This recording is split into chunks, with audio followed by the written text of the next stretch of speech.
Hello guys, in this lecture we are going to discuss chapter banking further. ठीक है, तो मतलब हम बैंकिंग को आगे डिस्कस करते हैं। लास्ट लेक्चर में हमने बैंक्स डिस्कस करे थे, क्या होते हैं, और बैंक्स जो है मनी क्रिएशन कैसे करते हैं, मनी मल्टीप्लायर क्या होता है, एलआरआर के बारे में पढ़ा था, कैश रिजर्व और स्टैट्यूटरी लिक्विडिटी रेशियो पढ़ी थी हमने थोड़ा ऊपर से। ठीक है, अब हम इस लेक्चर में मेन कंसेप्ट की बात करेंगे जो कि है सेंट्रल बैंक्स कि सेंट्रल बैंक्स क्या होते हैं।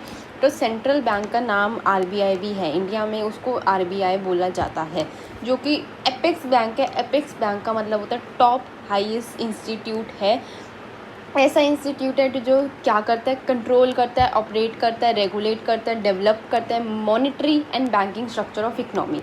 अब इसका क्या मतलब है, जो स्टेटमेंट मैंने बोली बहुत इंपॉर्टेंट है, ध्यान से सुनना कि apex bank that is the top highest bank और institute that operates, control and regulates and develops the monetary policy और the monetary banking structure of the economy. जो भी इकोनॉमी का मॉनेटरी बैंकिंग स्ट्रक्चर है ना, उसको कौन ऑपरेट करता है, सेंट्रल बैंक, जो कि कौन है, आरबीआई है। ठीक है, और इंडिया में इसको रिजर्व बैंक ऑफ इंडिया बोला जाता है। आपको मैंने बता दिया RBI that is reserve bank of India. और एस्टैब्लिश कब हुआ थे, 1 अप्रैल 1935। कब हुआ था, 1 अप्रैल 1935। मैं आपको फिर से बता दूँ, it is the apex top highest institute which control, operates, regulates, develops monetary and banking structure of the economy. In India it is known as Reserve Bank of India.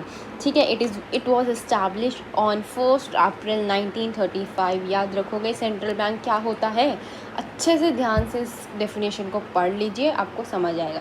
आओ सेंट्रल बैंक क्या क्या काम करता है, मतलब उसके functions क्या हैं, ये डिस्कस करते हैं।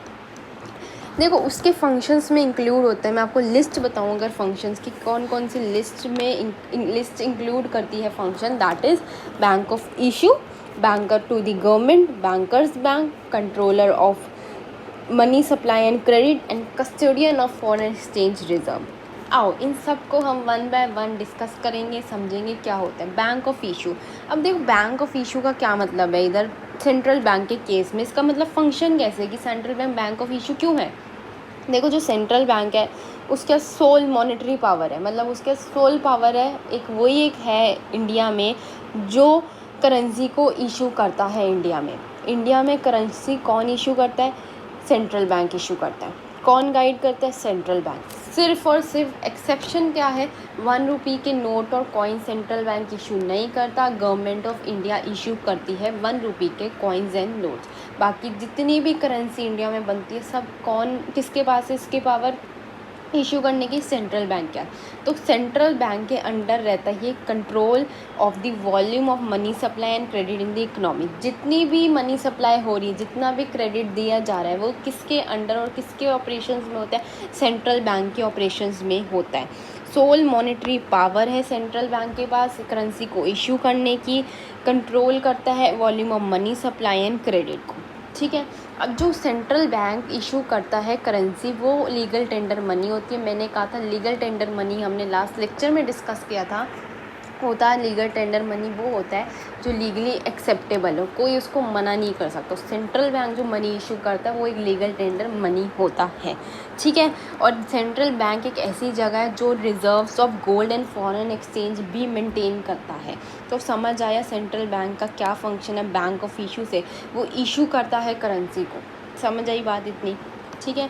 और सेकंड फंक्शन समझते हैं, सेकंड फंक्शन होता है बैंकर टू द गवर्नमेंट। अब जो सेंट्रल बैंक है ना वो बैंकर है गवर्नमेंट का। कैसे, अब गवर्नमेंट का ना अकाउंट है, करंट अकाउंट सेंट्रल बैंक के पास है, तो सेंट्रल बैंक उसको हेल्प करता है पेमेंट्स एंड रिसिप्ट्स गवर्नमेंट के बिहाफ पे, वो पेमेंट्स और रिसिप्ट्स करता है।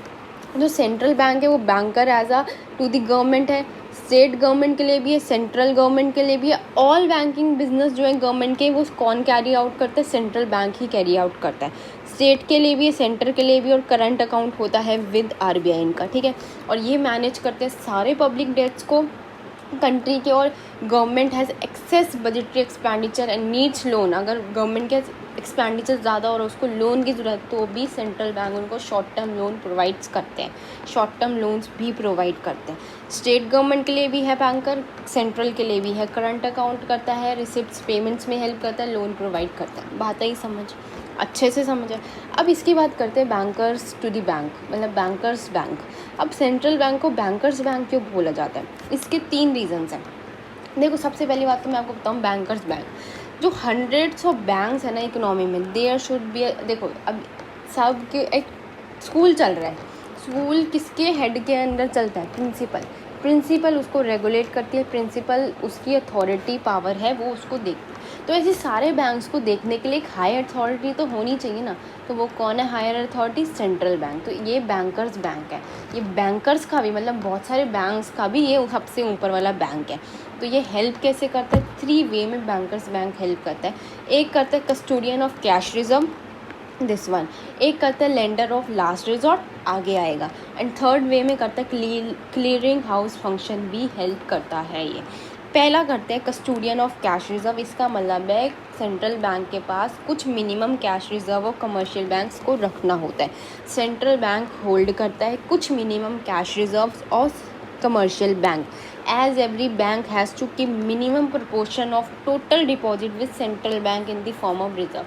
सारे के सारे कमर्शियल बैंक्स को कुछ ना कुछ मिनिमम पोर्शन जो है सेंट्रल बैंक के में रिजर्व रखना होता, तो सेंट्रल बैंक क्या करते हैं, उनको होल्ड करने में उसकी हेल्प करता है। तो therefore it is the custodian of cash reserve, मतलब कैश रिजर्व का कस्टडी ले लेता है वो, ठीक है। इस वे में हेल्प करता है बैंक्स को। सेकंड वे में कैसे बैंक्स को हेल्प करता है, लैंडर ऑफ लास्ट रिजॉर्ट, इसका क्या मतलब है, वो उनको short term fund, short term loans provide करता है कई बार जब वो फेल हो जाते हैं। Whenever banks are short of funds and fails to meet their financial obligation from any other source, कहीं से भी जुगाड़ नहीं हो पा रहा, शॉर्ट टर्म हो गया लोन्स, मतलब उनके फंड्स नहीं है, शॉर्ट हो रहे हैं और कहीं से भी उनको लोन नहीं मिल रहा, तो लास्ट में जो मेन अथॉरिटी बैठी है सेंट्रल बैंक, वो उनको प्रोवाइड करेगी लोन्स एंड एडवांसेस, ठीक है। थर्ड है क्लियरिंग हाउस फंक्शन, इसका मतलब है central bank hold cash reserves of commercial bank, so it become easier for it to use clearing house function. अब सेंट्रल बैंक हमें पता है कैश रिजर्व रखते हैं कमर्शियल बैंक के, तो सारे के सारे बैंक्स के जो अकाउंट है वो सेंट्रल बैंक के पास है, और जो सेटलमेंट करनी होती है ना पेमेंट्स की, वो कौन करता है, डेबिट और क्रेडिट एंट्री कौन कर देता है, सेंट्रल बैंक उनके बिहाफ पे कर देता है। तो बहुत easily clearing house function perform कर देता है central bank of the commercial bank. समझ आई इतनी बात। फोर्थ, अब हम फोर्थ इसके फंक्शन पे चलते हैं कि controller of money supply and credit, जो सेंट्रल बैंक है वो किसको कंट्रोल कर रहा है, मनी सप्लाई और क्रेडिट को। एक इकनॉमी, हमारी इकनॉमी की मनी सप्लाई और क्रेडिट कौन कंट्रोल कर रहा है, सेंट्रल बैंक। तो controls money supply and credit to maintain stability. अगर मनी सप्लाई और क्रेडिट की स्टेबिलिटी नहीं होगी, मतलब कि वो कंट्रोल नहीं कर पाएगा, कभी मनी सप्लाई ज़्यादा हो रही है कभी कम हो रही है, तो स्टेबिलिटी नहीं आएगी, इकनॉमी परफॉर्म नहीं कर पाएगी। तो central bank not only issues the currency, वो खाली इशू नहीं करते करेंसी, बट उनकी पूरी रिस्पॉन्सिबिलिटी है to control the money supply and credit in the economy, में मनी सप्लाई एंड क्रेडिट को मेंटेन रखे, किस ऑब्जेक्टिव के साथ कि मेंटेन रहे स्टेबिलिटी, प्राइस स्टेबिलिटी मेंटेन रहे in the economy. For this central bank uses monetary policy, which is all, monetary policy को यूज़ करते हैं जिससे वो मेंटेन रख सके प्राइस स्टेबिलिटी को। मॉनेटरी पॉलिसी क्या होती है, आओ डिस्कस करें। मॉनेटरी पॉलिसी होती है वो चीज़ जिसके अंदर 2 इंस्ट्रूमेंट्स आते हैं, एक क्वालिटेटिव एक क्वांटिटेटिव। क्वालिटेटिव इंस्ट्रूमेंट्स वो होते हैं जो अफेक्ट करते हैं डायरेक्शन ऑफ क्रेडिट, कि किस डायरेक्शन में क्रेडिट को जाना है, किस फ्लो के साथ जाना है, जिसके 2 इंस्ट्रूमेंट हैं, marginal requirement and moral suasion. ये दोनों ही इंस्ट्रूमेंट हम आगे डिस्कस करेंगे। और जो क्वांटिटेटिव होते हैं वो क्वांटिटी के साथ जाते हैं, वॉल्यूम के साथ जाते हैं, कितनी quantity, total volume of credit की इकनॉमी में कितना क्रेडिट होना चाहिए उसकी वॉल्यूम के साथ जाते हैं। ये डायरेक्शन के साथ जाते हैं, वॉल्यूम के साथ। इसमें bank rate, open market operation, cash reserve, SLR, ठीक है, और repo rate and reverse repo rate आ जाता है। इतनी बात समझ आई, क्वांटिटेटिव क्वालिटेटिव समझ आया। अब बात करते हैं जो हमारा 5th फंक्शन है सेंट्रल बैंक का, वो है custodian of foreign exchange reserve. अब custodian of foreign exchange reserve कैसे, जी जो नेशन का गोल्ड है, पूरी कंट्री का, नेशन का जो गोल्ड है और जो फॉरेन एक्सचेंज रिजर्व्स है, with the objective to stabilize external value of domestic currency, मतलब कि हमारी जो डोमेस्टिक करेंसी है उसकी स्टेबलाइज वैल्यू रहे with respect to others currency मतलब और कंट्री की करेंसी के साथ हमारी करेंसी की वैल्यू स्टेबलाइज रहे, ठीक है। तो नेशन के गोल्ड को और फॉरेन एक्सचेंज रिजर्व्स को मेंटेन करता है कौन? सेंट्रल बैंक, ठीक है। जितनी भी सारी ट्रांजैक्शंस होती हैं फॉरेन एक्सचेंज की, सारी कौन देखता है? आरबीआई ही देखता है। अगर पर्सन क्या फॉरेन एक्सचेंज करेंसी है, फॉरेन करेंसी है, उसको चेंज कराना है तो वो सेंट्रल बैंक के पास जाएगा। उसको अगर पेमेंट करनी है तो भी वो सेंट्रल बैंक के पास ही अप्लाई करेगा फॉरेन करेंसी के लिए, ठीक है। उसको फॉरेन करेंसी देनी है तो भी सेंट्रल बैंक के, लेनी है तो भी सेंट्रल बैंक के। तो सेंट्रल बैंक किस में हेल्प करता है? फॉरेन एक्सचेंज रिजर्व्स में, नेशन के gold and foreign exchange reserves को मेंटेन करने में, कि स्टेबिलिटी रहे, external value of domestic currency की वैल्यू मेंटेन रहे, ठीक है। मैंने आपको मॉनेटरी पॉलिसी थोड़ी सी डिस्कस करी, मैं अब फिर से बताऊं, जो मॉनेटरी पॉलिसी होती है वो पॉलिसी यूज़ कौन करता है? Central bank. क्या करने के लिए? मनी सप्लाई और क्रेडिट को कंट्रोल रखने के लिए, स्टेबलाइज रखने के लिए, जिससे मोबिलिटी ऑफ प्राइस स्टेबिलिटी आए कंट्री में। इसलिए हम मॉनेटरी पॉलिसी को यूज़ करते हैं। यही मॉनेटरी पॉलिसी होती है सेंट्रल बैंक जो यूज़ करता है मनी सप्लाई एंड क्रेडिट को मेंटेन करने के लिए। बात आई समझ? इसके मैंने दो टूल्स बताए, एक क्वालिटेटिव एंड क्वांटिटेटिव। क्वालिटेटिव बताया जो डायरेक्शन के साथ जाता है और क्वांटिटेटिव बताया जो वॉल्यूम के साथ जाता है। तो हम सबसे पहले क्वांटिटेटिव टूल्स के बारे में डिस्कस करेंगे। क्वांटिटेटिव टूल्स में कौन कौन से टूल्स आते हैं? First tool is bank rate. Bank rate क्या होता है? एक रेट, ऐसा रेट जो सेंट्रल बैंक जिस रेट पे लेंड करता है money to commercial banks to meet their long term needs. अब देखो बैंक्स के फंड्स की कमी होगी, अपनी लॉन्ग टर्म नीड्स वो नहीं उठा पा रहे। क्या नहीं उठा पा रहे? लॉन्ग टर्म नीड्स को। तो सेंट्रल बैंक जो है उनको लेंड करेगा कुछ पैसे कमर्शियल बैंक को, जिससे वो अपनी लॉन्ग टर्म नीड्स को सेटिस्फाई कर सके। अब जिस रेट पे वो देगा उस रेट को कहते हैं, जिस रेट पे वो देगा उस रेट को कहते हैं बैंक रेट। बात ही समझ? अच्छा चलो आप बात करते हैं इससे हमारा क्या होगा। क्रेडिट ज़्यादा देंगे क्या क्रेडिट कम देंगे? अब देखो जैसे हमारा बैंक रेट जो है, सेंट्रल बैंक ने ज़्यादा रेट पे दिया। अब ज़्यादा रेट पे दिया मतलब इंटरेस्ट ज़्यादा पे करना पड़ेगा बैंक्स को। अब इंटरेस्ट ज़्यादा पे करेंगे, रेट ऑफ इंटरेस्ट ज़्यादा पे करेंगे तो बोरोइंग्स तो इंक्रीज़ हो जाएंगी, कॉस्ट ऑफ बोरिंग मतलब कि जिस रेट पे बोरो क्या इंक्रीज़ होगी, अब उनके फंड्स की तो कमी होगी, उनको ज़्यादा तो सेंट्रल बैंक को दे रहे हैं, कम लोगों को दे पाएंगे। जब वो कम लोगों को दे पाएंगे तो कंट्रैक्शन ऑफ क्रेडिट हो जाएगा, मतलब लेस पीपल विल बोरो, कम बंदों को पैसे मिल पाएंगे, ठीक है। रेट ऑफ इंटरेस्ट बढ़ गया है, बोरिंग्स नहीं कर पाएंगे लोग। और अगर central bank less of rate पे देगा, कम रेट पे देगा, रेट ऑफ इंटरेस्ट कम हो जाएगा, कॉस्ट ऑफ बोरोइंग कम हो जाएगी, तो ज़्यादा क्रेडिट दे पाएंगे हम पीपल को। जब वो ज़्यादा क्रेडिट दे पाएंगे उसको कहेंगे एक्सपेंशन ऑफ क्रेडिट। क्या कहेंगे? Expansion of credit. यहाँ क्या हो गया? Contraction of credit. बात ही समझ? बैंक रेट समझ आया?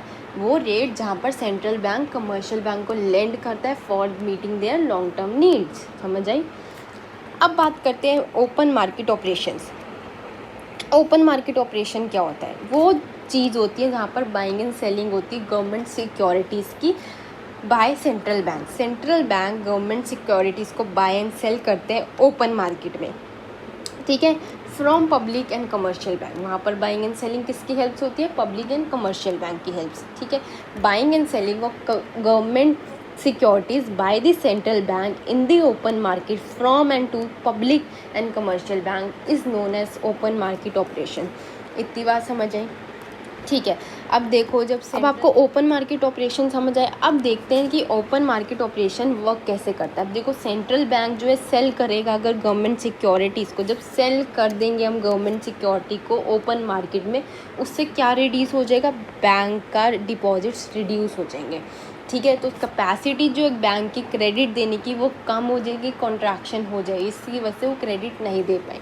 और जब भी बाय करेंगे, परचेज करेंगे गवर्नमेंट सिक्योरिटीज़ को ओपन मार्केट में, तो जो है इंक्रीज़ हो जाएगी बैंक की डिपॉजिट और कैपेसिटी बढ़ जाएगी क्रेडिट देने की, वो ज़्यादा लोगों को क्रेडिट दे पाएंगे, जिसकी वजह से expansion of credit. Commercial bank ने खरीदा, बेचा, ठीक है, गवर्नमेंट सिक्योरिटीज़ को। बात आई समझ? कॉन्ट्रैक्शन कब होगा और एक्सपेंशन कब होगा अच्छे से। अब थर्ड की बात करते हैं, कैश रिजर्व रेशो। हमने ये पहले भी डिस्कस किया था, CRR, इसको क्या बोलते हैं? CRR। तो ये एक मिनिमम परसेंट होता है टोटल डिपॉजिट्स का which a bank has to keep with central bank in the forms of reserve. Reserves की फॉर्म में बैंक को सेंट्रल बैंक के पास कुछ मिनिमम परसेंटेज रखना होता है टोटल डिपॉजिट्स का, उसको क्या कहते हैं, कैश रिजर्व रेशियो, कैश की फॉर्म में ये रखते हैं। अगर देखो CRR बढ़ा, CRR का रेट बढ़ेगा, फंड्स कम हो जाएंगे, बैंक के पास क्रेडिट वो ज़्यादा दे नहीं पाएगा, जिसकी वजह से कॉन्ट्रैक्शन हो जाएगी। अगर CRR का रेट कम हुआ, कम डिपॉजिट्स करने, कम रिजर्व रखने, तो उसके बाद फंड ज़्यादा बचेंगे, वो ज़्यादा क्रेडिट प्रोवाइड कर पाएगा, जिसकी वजह से एक्सपेंशन ऑफ क्रेडिट हो जाएगा। इतनी अच्छे से बात समझ आई, पक्का समझ आई। आओ थर्ड पढ़ते, नेक्स्ट पढ़ते हैं fourth, that is statutory liquidity ratio, SLR। ये एक मिनिमम परसेंट होता है टोटल डिपॉजिट्स का ही होता है, बैंक को रखना होता है with central bank in the form of liquid asset. वो रखना था कैश के फॉर्म में, ये रखना है लिक्विड एसेट्स की फॉर्म में, इसको रखना होता है। तो सेम केस होगा, SLR बढ़ जाएगा, फंड्स कम हो जाएंगे, क्रेडिट कम दे पाएंगे, कॉन्ट्रैक्शन। SLR ज़्यादा होगा, कॉन्ट्रैक्शन होगा, SLR कम होगा, क्रेडिट ज़्यादा दे पाएंगे, एक्सपेंशन ऑफ क्रेडिट हो जाएगा। आओ नेक्स्ट पढ़ते हैं रेपो रेट।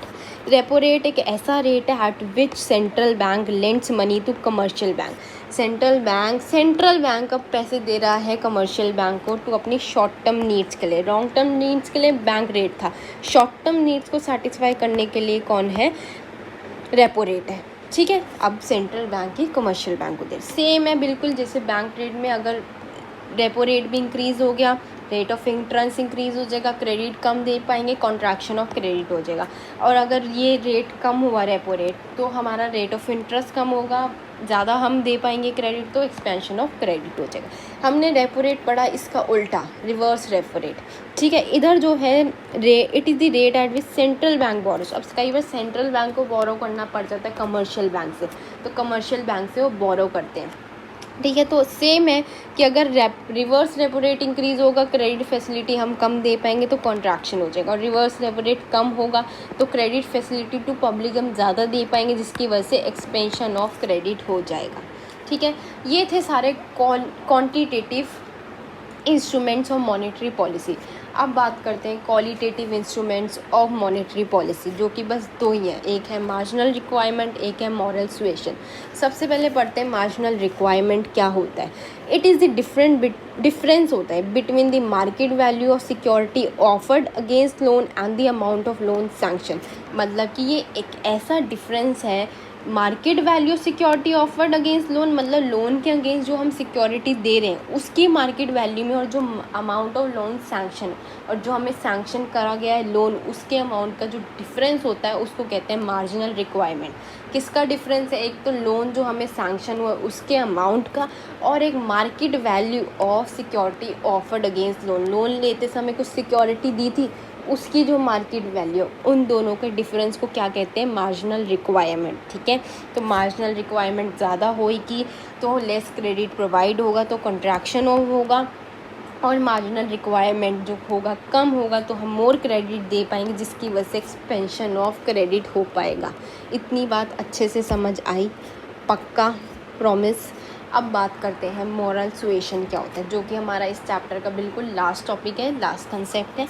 तो मॉरल सुएशन एक ऐसा मेथड है जो सेंट्रल बैंक अडॉप्ट करता है टू परस्यू और to convince commercial banks in order to advance the loans in accordance with direction of central bank, कि उनको लोन्स एंड एडवांसेस देने के लिए उनको मोराल देना कि जाओ लोगों को दो, क्या दो, लोन्स एंड एडवांसेस, तो उनको कन्विंस करना कि जाके लोन्स एंड एडवांसेस दो।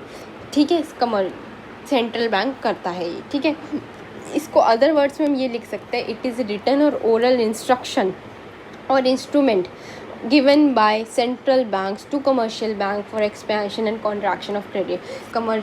सेंट्रल बैंक कमर्शियल बैंक को एक इंस्ट्रक्शन दे रहे हैं, एक इंस्ट्रूमेंट दे रहे हैं कि जाओ रिटन फॉर्म में या ओरल फॉर्म में कि एक्सपेंशन करना है क्रेडिट का या कॉन्ट्रैक्शन करना है क्रेडिट का। वो एक रिटन ओरल फॉर्म में उनको बता रहे हैं कि तुम्हें करना क्या है, एक्सपेंशन करना है या कॉन्ट्रैक्शन करना है, वो उनको डायरेक्शन दे रहे हैं। इतनी बात समझ आई। तो यहीं पर हमारा बिल्कुल बैंकिंग चैप्टर जो है ख़त्म होता है, banking of commercial and central bank. ये हमारा यूनिट था मनी एंड बैंकिंग, यहाँ पर ख़त्म होता है। Next unit government budget and economy हम स्टार्ट करने वाले हैं। तो अगली वीडियो के अपडेट होने के लिए सब्सक्राइब करो चैनल को। Thanks for watching the video. If you like the video do like share and comment.